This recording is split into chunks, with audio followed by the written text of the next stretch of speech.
حما يقولوا علي يعني ماشان dalka Mareykanka jooga Mareykanka waxa isku xun yahay waa ku dhaqaaleena waan isku dilaa sababta oo ku dilaa waxay tahay haddii aad macnaa oo asku hoosmaad ama ku tuugsado ama lacag weydiinay ama walaashiis ama xaaskiis ama hooyadiis ee ka hesho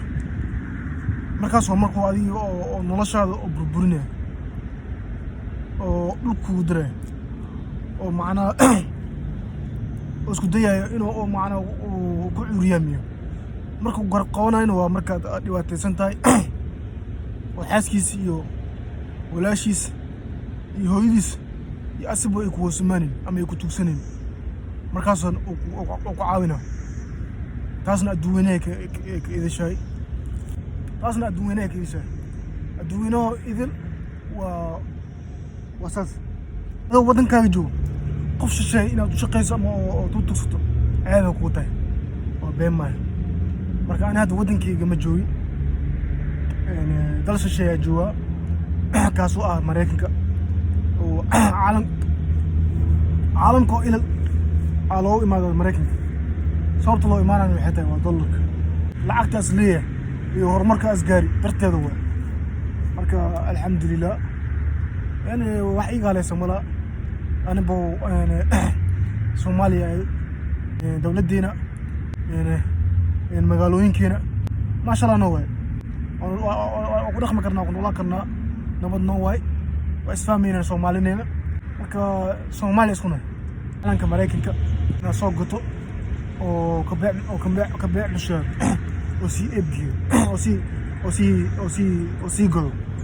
marka meeshan shaqalaan ay u hayso sababtay waxa yiri adigu ku ismaanina marka hore waa inaan adina hoos maataa oo na tugsato marka inta tugsalahay marka hore waa xifaaltama xirfado oo sas waaweyn waa le laakiin xirfadii ku shaqaysan kar waa diidan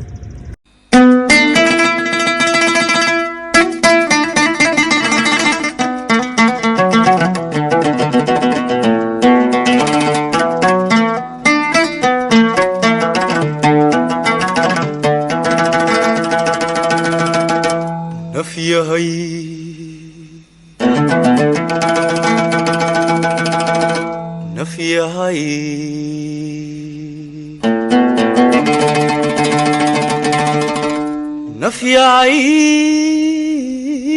وداديو وليغي للشغبا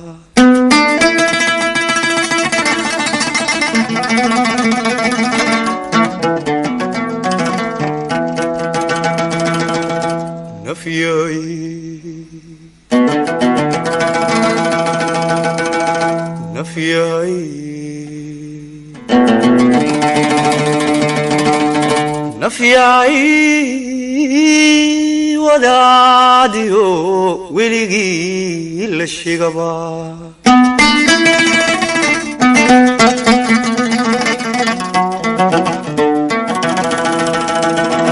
ويدي عذرك كولا عناي أنيقنا وحشيقيو